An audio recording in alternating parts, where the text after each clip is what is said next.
Hello dear students, स्वागत है सभी का।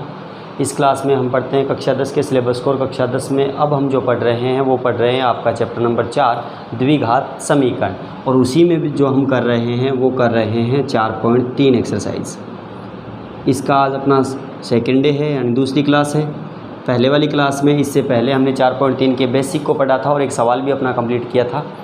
अब हम इसके आगे के सवालों की बात करते हैं। तो हम बात कर रहे हैं 4.3 की, जहाँ पे हम सीख रहे हैं द्विघात समीकरण को हल करने की पूर्ण वर्ग विधि के बारे में। पहला सवाल अपना हो गया था। अब हम बात करते हैं पहले के ही दूसरे सवाल की तरफ। सवाल जो है वो क्या कह रहा है, सवाल देखिए। सवाल कह रहा है आपको, निम्न द्विघात समीकरणों के मूलों का अस्तित्व हो तो उन्हें पूर्ण वर्ग विधि से ज्ञात कीजिए। यानी पहले आपको चेक करना है कि उसके मूलों का अस्तित्व है या नहीं है। और आपको पता है मूलों का अस्तित्व निकालने के लिए किसका मान निकालते हैं, डी का। और डी निकालने का सूत्र क्या होता है, बी स्क्वायर माइनस 4ac। ठीक है। फिर उसके बाद अगर अस्तित्व है तो उसे पूर्ण वर्ग विधि से हल करना है। तो इसका दूसरा सवाल देखिए आप, जो कह रहे हैं पहले का दूसरा, 2x स्क्वायर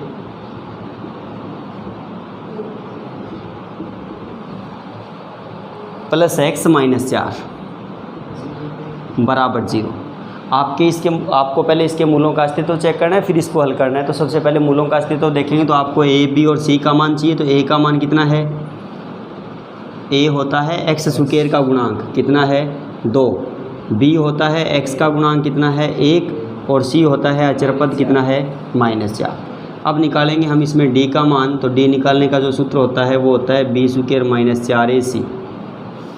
तो d बराबर b का स्क्वायर, b का मान 1 है तो 1 का स्क्वायर 1 होता है, -4 गुणा a का मान 2 है और c का मान जो है वो -4 है।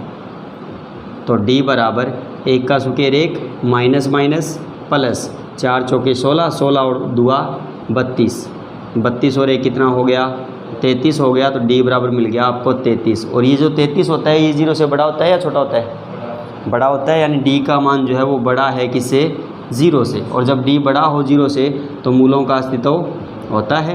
तो मूलों का अस्तित्व है। अब आगे इसने बोला है यदि मूलों का अस्तित्व हो तो इसे पूर्ण वर्ग विधि से हल करना है। तो अब इसमें हम काम में लेंगे पूर्ण वर्ग विधि। पूर्ण वर्ग विधि के लिए हमने 4 बातें पढ़ी थी, कल मैंने आपको लिखाई भी थी पिछले वाली क्लास में। वो चारों बातें क्या है, एक बार फिर से रिपीट कर देता हूँ। पहली बात, दिए गए द्विघात समीकरण में बराबर में अचर पद रखते हैं, अचर पद को दाएं पक्ष में रखेंगे, पहला काम।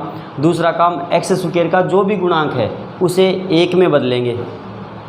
1 करने के लिए हम क्या करते हैं, x स्क्वायर का जो भी गुणांक होता है उसका समीकरण के दोनों पक्षों में भाग देते हैं। उसके बाद जो x का गुणांक है उसका आधा करते हैं और आधे का वर्ग करके समीकरण के दोनों पक्षों में जोड़ देते हैं। और उसके बाद लास्ट काम होता है फिर बाएं भाग में a प्लस बी का या a माइनस बी का होल स्क्वायर बना करके समीकरण को हल करते हैं। ठीक है। सबसे पहले हम बात करें तो आपको बराबर में 0 दे रखा है, जबकि आपको ये 4 इधर लेके आना है। तो अचर पद को दाएं साइड में लेके आ रहा हूँ मैं। 2x स्क्वायर प्लस x बराबर कितना हो गया 4। अब x स्क्वायर का जो भी गुणांक है उसे 1 में बदलेंगे। अब x स्क्वायर का गुणांक कितना है 2, इसे 1 करने के लिए क्या करेंगे, इसका ही भाग देना पड़ेगा। तो 2 का ही भाग दूंगा। तो हम बोलेंगे x स्क्वायर के गुणांक 2 का दोनों पक्षों में भाग देने पर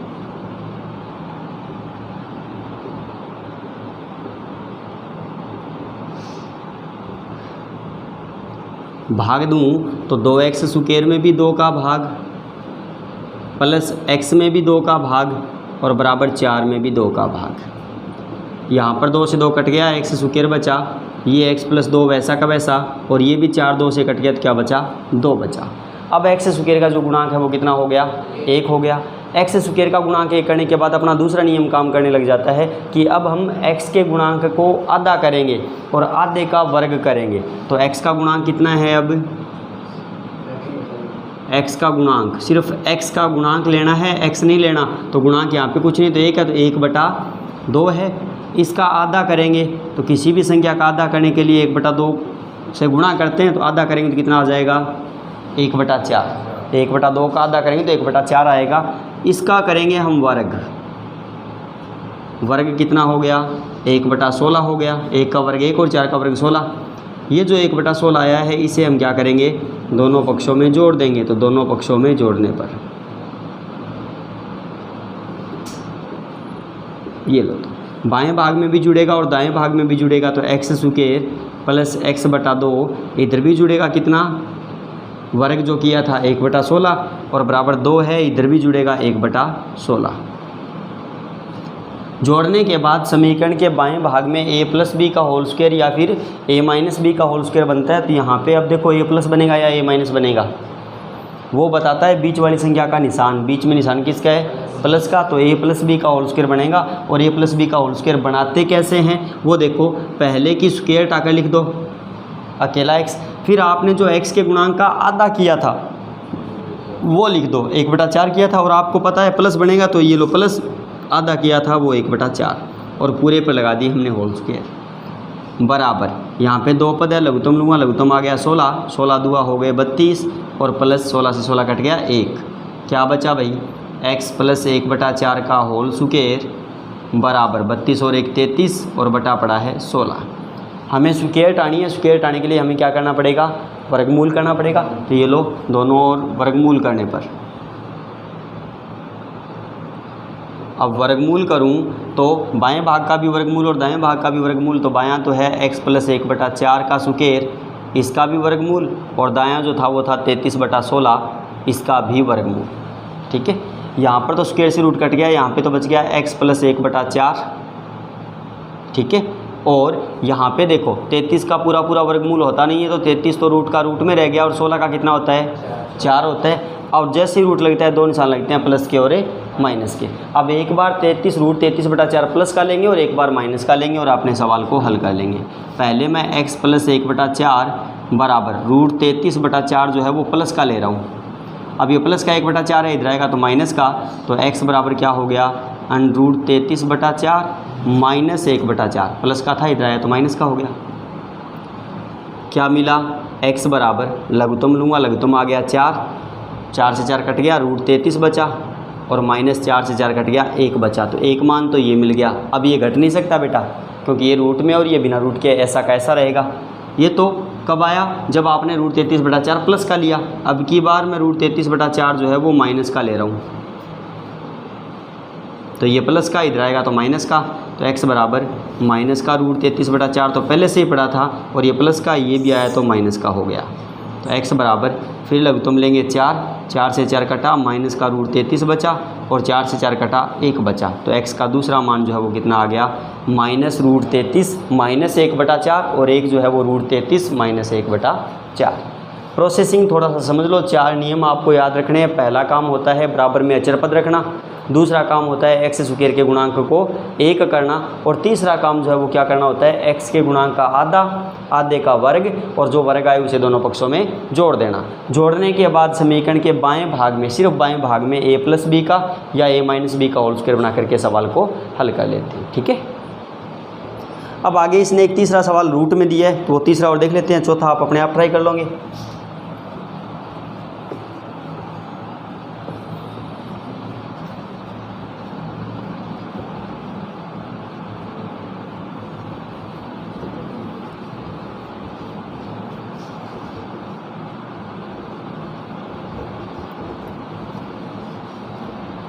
इसका तीसरा देखिए, पहले का ही तीसरा 4x स्क्वायर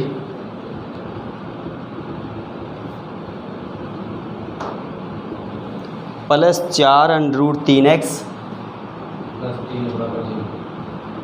प्लस 3 बराबर 0। ये फिर दे रखा है और आपसे फिर कह रहा है पहले मूलों का अस्तित्व चेक करो। अगर मूलों का अस्तित्व है तो पूर्ण वर्ग विधि से ज्ञात करो। सबसे पहले वही काम करना है, मूलों का अस्तित्व चेक करेंगे। तो a का मान 4, b का मान 4 अंडर 3 और c का मान 3। अस्तित्व निकालने के लिए d निकालेंगे। d का सूत्र होता है b स्क्वायर माइनस 4ac। तो d बराबर b का स्क्वायर, b का मान 4 अंडर 3 है तो उसका स्क्वायर माइनस 4 गुणा a का मान 4 है और c का मान 3 है।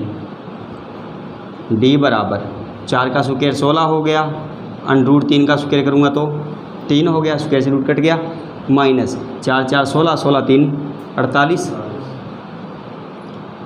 d बराबर 16 3 48 माइनस 48। d का मान क्या आया? डी बराबर हो गया 0 के, और जब डी बराबर होता है 0 के तो मूलों का अस्तित्व होता है, दोनों में होता है। डी बड़ा हो 0 से तब भी होता है और डी बराबर हो 0 के तब भी होता है, छोटा हो जाए ना तब नहीं होता, ठीक है। तो डी बराबर है 0 के मतलब मूलों का अस्तित्व है। और इसने बोला था अगर मूलों का अस्तित्व आता है तो पूर्ण वर्ग विधि लगाओ, तो अब हम इसमें काम में लेंगे पूर्ण वर्ग विधि। चलो, पूर्ण वर्ग विधि में पहला नियम कहता है बराबर में अचर पद लेके आना है, तो मैं बराबर में अचर पद लेके आ रहा हूँ। 4x स्क्वायर प्लस 4√3x बराबर -3, प्लस का 3 था, इधर आया माइनस का 3। दूसरा काम x स्क्वायर के गुणांक को 1 करना। अब x स्क्वायर का गुणांक कितना है, 4 है, तो हम लिखेंगे x स्क्वायर के गुणांक 4 का दोनों पक्षों में भाग देने पर, तो ये हमें तो x स्क्वायर का गुणांक 1 करना है, इसके लिए 4 का भाग देना पड़ेगा। तो ये लो 4x स्क्वायर में भी 4 का भाग प्लस 4√3x में भी 4 का भाग और बराबर -3 था, इसमें भी 4 का भाग, सभी पदों में 4 का भाग देना पड़ेगा। अब यहाँ पर तो 4 से 4 कट गया, क्या बचा x स्क्वायर, यहाँ पे भी 4 से 4 कट गया, क्या बचा √3x, यहाँ पे नहीं कट रहा तो ये वैसा का वैसा आ गया। x स्क्वायर का गुणांक हमने 1 कर लिया। दूसरा काम क्या कहता है, दूसरा कहता है कि अब हम x के गुणांक का करेंगे आधा, x के गुणांक का आधा, और आधे का करेंगे वर्ग, और जो वर्ग आएगा वो दोनों पक्षों में जोड़ देंगे। तो ये लो x के गुणांक की बात हो रही है, तो x का गुणांक कितना है भाई √3, x का गुणांक स्क्वायर का नहीं है। इसका करेंगे आधा, आधा करेंगे तो 2 का भाग दिया जाता है, √3/2 हो गया, और जो आधा किया है उसका करेंगे वर्ग, तो वर्ग करूँगा तो √3 का वर्ग तो कितना हो गया 3 हो गया, और 2 का वर्ग किया तो 4, 2 का वर्ग 4 क्यूब 8 होता है ना, वर्ग 3/4 आ गया। इससे क्या करेंगे, दोनों पक्षों में जोड़ देंगे,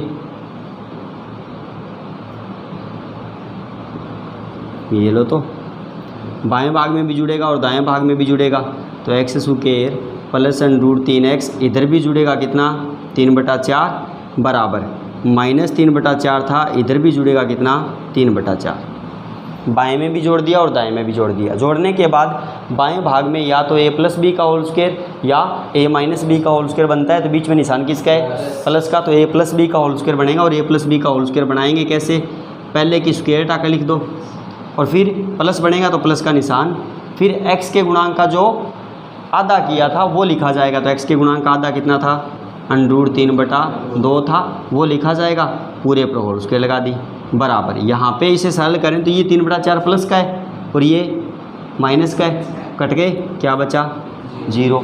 अब हमें इसकी स्क्वायर हटानी है, और स्क्वायर हटाने के लिए क्या करते हैं वर्गमूल करते हैं, तो दोनों ओर वर्गमूल करने पर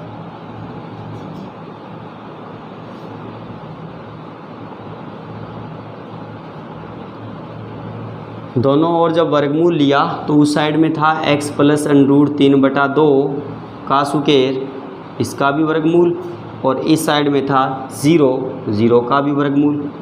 यहाँ पर स्क्वायर से रूट कट गया, क्या बचा x प्लस √3/2 बचा, और 0 का वर्गमूल 0 होता है, प्लस का √3/2 है, इधर आएगा तो माइनस का हो जाएगा, तो x बराबर क्या मिल गया भाई -√3/2, x का मान आ गया। अब बात ये आई कि जी सामान्य सवाल जब हम करते हैं तो x के कितने मान आते हैं 2 आते, पीछे वाले सवाल में भी 2 आए थे, बट यहाँ पे 1 क्यों आया, यहाँ पे भी 2 आने थे, 1 कहाँ गया,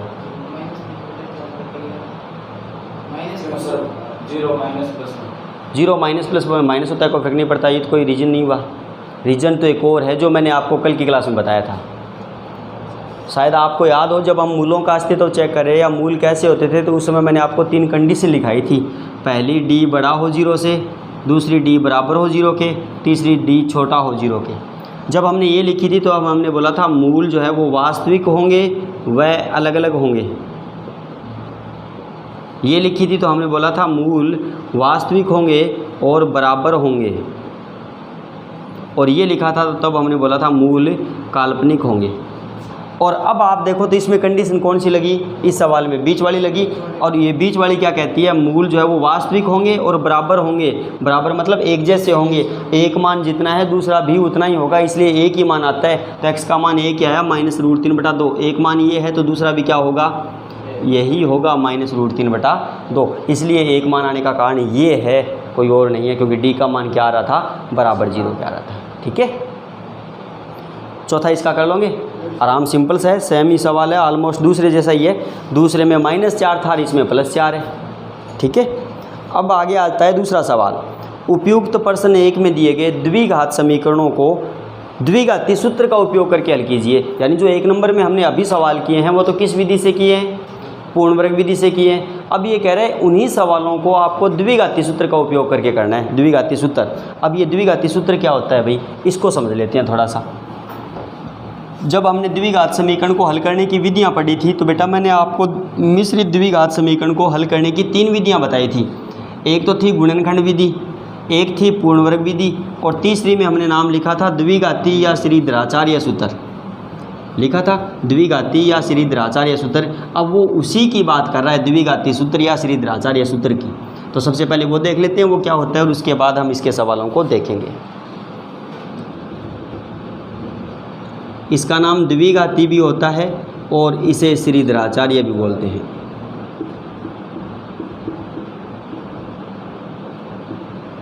द्विघाती या श्रीधराचार्य सूत्र। अब ये होता क्या है, ये होता है x बराबर -b प्लस माइनस √ के अंदर b² - 4ac बटा 2a। अब इस a से b से और c से आप अच्छी तरह से वाकिफ़ हो। a क्या होता है, x² का गुणांक, यानी व्यापक रूप की बात करें ना, द्विघात समीकरण का व्यापक रूप जो होता है वो हमने कई बार लिख लिया। वो ये होता है ax² plus bx plus c बराबर 0 और a ≠ 0। यहाँ से आपको a b c का पता लगता रहता है कि a क्या होता है, b क्या होता है और c क्या होता है। a होता है x² का गुणांक, b होता है x का गुणांक और c होता है आपका अचर पद। ये है द्विघाती सूत्र। अब इसको हम एक थोड़ा सा नया रूप भी बोलते हैं। एक तो ये बोलते हैं, या इस द्विघाती सूत्र को हम ऐसे भी लिखते हैं, x बराबर -b प्लस माइनस √ के अंदर d बटा 2a। अब आप बोलोगे ये बड़ा छोटा है, ये बढ़िया रहेगा, पर बेटा ये दोनों एक ही चीज़ है। ये गाय है, ये काऊ है,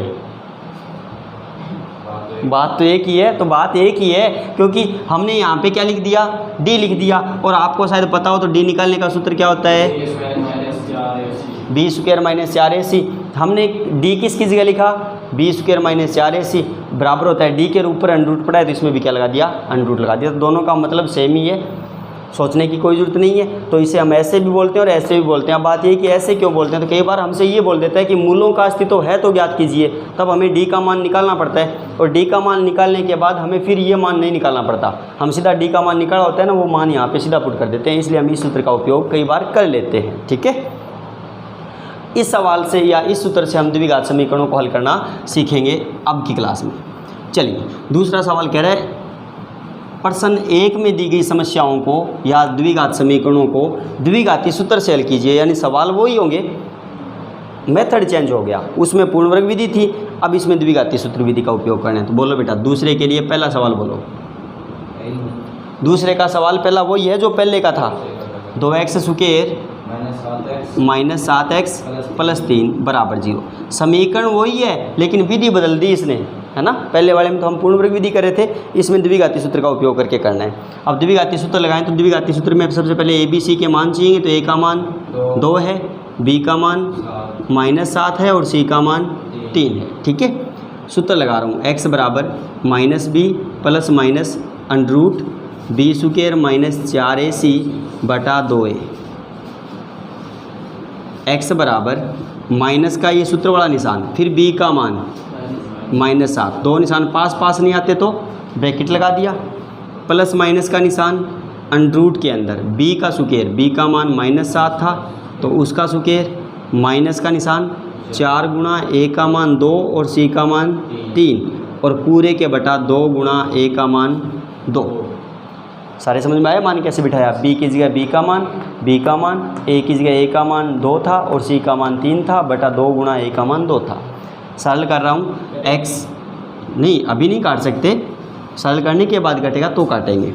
माइनस माइनस प्लस के साथ, यानी अब आप ये सोच रहे हो कि सर अगर यहाँ पे 6 होता तो 6 से 2 काट देते, नहीं कटेंगे बेटा क्योंकि ऊपर 2 पद है। ये अगर ये प्लस माइनस नहीं होता तो काट देते, अब नहीं कटेंगे। 7 हो गया, प्लस माइनस रूट का निशान, माइनस का सुकेर करेंगे प्लस हो गया, 7 का सुकेर करेंगे 49, माइनस 2 दूआ 4, सॉरी 4 दूआ 8, 8 तिया 24 और पूरे के बटा पड़ा है 2 दूआ 4। और सरल कर लो रूट वाली संख्या को, x बराबर 7 प्लस माइनस 49 में से 24 गए, कितने बच गए 25 और बटा पड़ा है 4। अब 25 का वर्गमूल पूरा पूरा होता है, कितना होता है 5, बिठा दो। x बराबर 7 प्लस माइनस 5, रूट 25 का मान 5 और बटा पड़ा है 4। अब 5 के आगे 2 निशान लगे रखे हैं प्लस के और माइनस के, मतलब एक बार प्लस में लो और एक बार माइनस में लो, आपका काम हो जाएगा। तो x बराबर पहले ले रहा हूँ मैं प्लस के 5 और बटा है 4। 7 और 5 कितने हो गए भाई, 7 और 5 13, कब से होने लग गए, लॉकडाउन में होने लगे होंगे। 7 और 5 तो पहले तो 12 हुआ करते थे, 12 और बटे है 4, तो x बराबर कितना हो गया 3।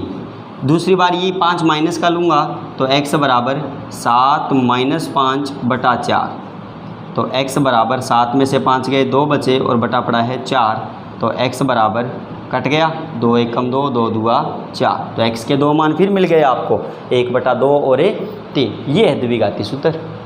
ये वाला आसान है, मुश्किल नहीं है क्योंकि इसमें सिर्फ मान बिठाने हैं। उसमें तो बहुत लंबी चौड़ी रामायण बोलनी होती थी पूरी की पूरी, है ना, उसमें रामायण थी, इसमें कुछ नहीं है, इसमें सिर्फ रावण का वध है और कुछ नहीं है। चलो भाई दूसरा कर सकते हो, तीसरा मैं करवा दूँ, रूट वाला है। अब रूट के अंदर रूट आएगा तो थोड़ी दिक्कत आएगी आपके, तीसरा मैं करवा देता हूँ।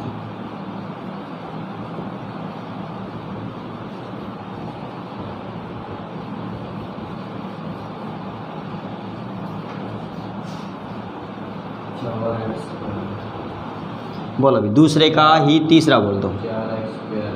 4x स्क्वायर 4√3x प्लस 3 बराबर 0। वही काम द्विघाती सूत्र से हल करना है, तो सबसे पहले आपको a b c निकालना पड़ेगा। तो a का मान कितना है 4, b का मान 4√3 और c का मान 3। द्विघाती सूत्र लगा दिया, मान बिठा देते हैं। x बराबर माइनस का निशान फिर b का मान 4√3 प्लस माइनस अंडरूट के अंदर b का सुकेर, b का मान है 4√3 और उसका सुकेर, फिर माइनस का निशान 4 गुणा a का मान 4 है और c का मान 3 है, और पूरे के बटा में 2 गुणा a का मान कितना है 4। ये लीजिए सारे मान बिठा दिए। अब इसे सरल करेंगे तो x बराबर -4√3 प्लस माइनस रूट के अंदर, अब 4 का स्क्वायर तो हो गया भाई 16 और √3 का स्क्वायर करेंगे तो 3, माइनस 4 4 16, 16 3 48 और पूरे के बटा 4 दूआ 8 पड़ा है। तो x बराबर -4√3 पड़ा ही था, प्लस माइनस 16 का 3 से गुणा किया 48, माइनस है 48 और बटा पड़ा है 8। तो x बराबर -4√3 प्लस माइनस 48 में से 48 के 0 और 0 का रूट 0 ही होता है और बटा पड़ा है 8। अब 4√3 माइनस में 0 जोड़ दो या 0 घटा दो, वही आएगा, 0 नहीं आएगा, वही आएगा। गणित में इतना लॉकडाउन में कि ज़्यादा ही पढ़ लियो लाके, कोई संख्या में 0 जोड़े या घटाएं वही संख्या आती है बेटा। तो ये लो x बराबर -4√3 ही आएगा और बटा में पड़ा है 8। अब 4 से 8 अब कट रहे हैं, कहीं आप ऐसे ही यहीं पे सलटा दो, यहाँ पे नहीं सलटेगी ये, यहाँ पे हल करने के बाद कटेंगे। 4 एकम 4, 4 दूआ 8, तो x का मान कितना आ गया, माइनस का निशान √3 बटा 2। ये सवाल नहीं आएगा, ये एक बार इसमें आपके तुक्का लग जाएगा, सीधी भाषा में ये बताएं, क्योंकि बेटा इसका मान 0 हो रहा है इसलिए आपका काम चल गया। अगर यहाँ पे कुछ और हो जाता ना, संख्या आ जाती, तो ये गलत होता सवाल, ठीक है, क्योंकि ऊपर 2 पद होते हैं, जब तक एक पद नहीं आ सकता तब हम उसको सरल नहीं कर सकते, ठीक है।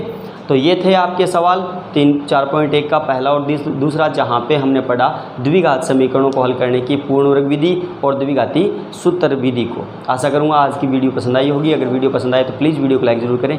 चैनल अगर आपने सब्सक्राइब नहीं किया हुआ तो प्लीज़ चैनल का भी सब्सक्रिप्शन ले लें। मिलता हूँ नेक्स्ट वीडियो में, तब तक के लिए जय हिंद जय भारत।